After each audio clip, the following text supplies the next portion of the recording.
जी भाई साहब धरने पे धरने पे बैठे आप। जी, किस संबंध में आज धरने पे बैठे? देखिए, मैंने 1 महीने से एक अभियान चला रखा है।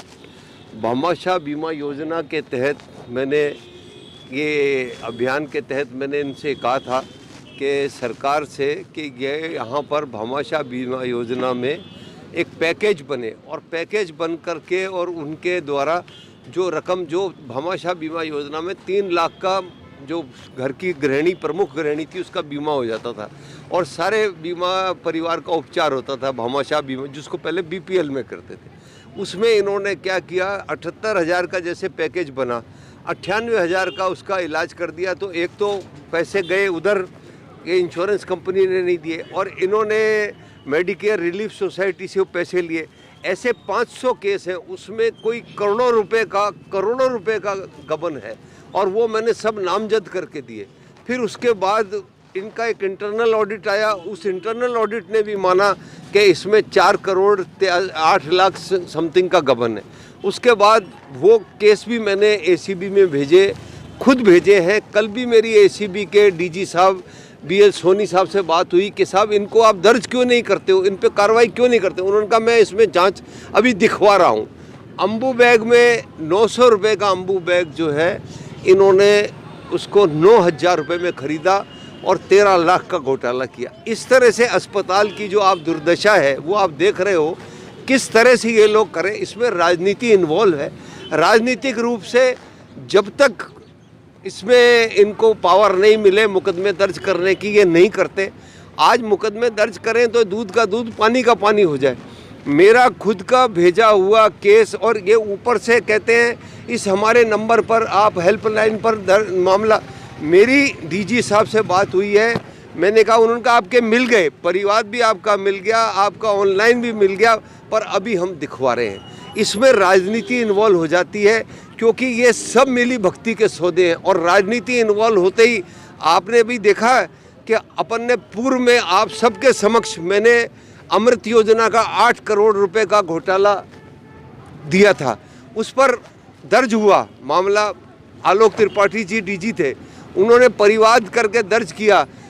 स्वायत्त शासन मंत्री शांति धारीवाल जी कह रहे हैं कि नहीं, पावर नहीं है डीसी को उसको दर्ज करने की, और उन्होंने बयान दिया कि स्वायत्त शासन का मतलब है कि स्वायत्त शासन के खिलाफ कोई मामला बिना उनसे पूछे दर्ज नहीं किया जाए। स्वायत्त शासन एक अलग से विभाग है, जैसे वो कोई यूएनओ से चलता हो वैसा विभाग है। फिर उसमें कानून बताया कि डीओपी ने 20 फरवरी को दे दिया था पावर संभागीय आयुक्तों को, पर जहां राजनीति घुस जाती है, धारीवाल जी का बयान आपके सामने है। धारीवाल जी का बयान के स्वायत्त शासन विभाग के अमृत योजना में 8 करोड़ रुपए का घोटाला, संभागीय आयुक्त की कमेटी जिसमें additional chief engineer Sharma ji involve थे, वेरवा साहब इन्वॉल्व थे, उन्होंने कहा कि 8 करोड़ का घोटाला हो गया है। सोलर ऊर्जा में घोटाला हो गया है, पर इन्होंने उसको कुछ नहीं माना। सड़क के ऊपर सिर्फ रीडामरिंग कर रहे हैं, उसमें करोड़ों रुपए खा रहे हैं। इस तरह से ये घोटाले कर रहे हैं। और इन घोटालों, आप अस्पतालों की हालत देखिए, अस्पताल में कोई डॉक्टर ओपीडी में देख लीजिए, कहीं देख लीजिए, बैठता नहीं है। सब घरों पर देखते हैं, 300 रुपये फीस लेते हैं। 300 रुपये फीस लेने के बाद रसीद नहीं देते। आज जो दवाई, हर डॉक्टर ने घर में दवाई की दुकान खोली हुई है, हर डॉक्टर की घर में दवाई की दुकान है। वो एक दवाई ऐसी उस कंपनी से बनवा लेते हैं कि वो दवाई ही उनकी दुकान पे मिलती है, अन्यत्र कहीं नहीं मिलती। और इस दवाई योजना के लिए, जो निःशुल्क दवाई योजना है, इसको जेनरिक दवाइयों के लिए कहते हैं भाई लिख तो देंगे, पर इससे तुझे कोई फ़ायदा नहीं होगा, दवाई तुझे बाज़ार से ही लेनी पड़ेगी। आप डॉक्टरों के घर पे देखिए जाके, आज 1400 आदमी बाहर उनके खड़ा होता है। तो आज ये प्राइवेट सेक्टर में जो, फिर ये क्यों अस्पताल खोल रखे? 30-30 साल से अजमेर में डॉक्टर बैठे हैं, कोई ट्रांसफ़र पॉलिसी नहीं है, कोई इनके लिए रोक नहीं है। जब इनकी ट्रांसफ़र की आती है, पैसे दे आते हैं और जा कर के अपने रुकवा जाते हैं। इसमें राजनीतिक रूप से जब तक इसको ठीक नहीं किया जाएगा, जब तक राजनीति इसमें घुसी रहेगी, आप कोरोना काल में इनका उद्देश्य रहा कि इसकी बजट की पूर्ति कर दें। मेरा धरने का उद्देश्य ये है कि अगर ये एसीबी में मुकदमे दर्ज नहीं हुए तो आज तो मैं एक सांकेतिक धरना दे रहा हूँ।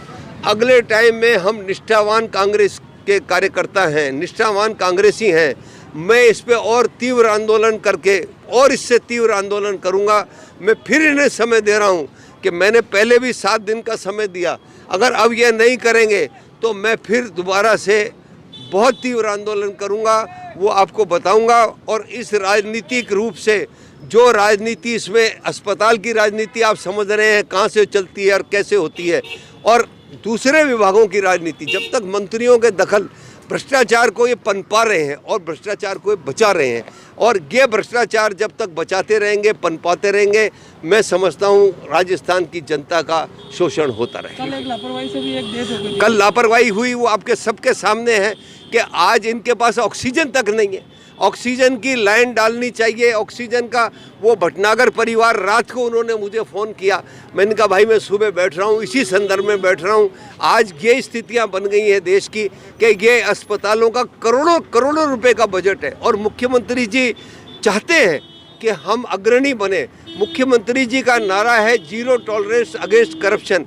मैं समझता हूँ जितना करप्शन को इस वक्त पनपाया जा रहा है, ये बाड़ेबंदी के बाद ये एमएलए और मंत्री जो हैं निरंकुश हो गए हैं। ये जो चाहते हैं वो करते हैं। बाड़ेबंदी के बाद इनको ये लगता है कि भाई गवर्नमेंट तो हर एमएलए अपने क्षेत्र का मुख्यमंत्री बन गया है, किसी की नहीं।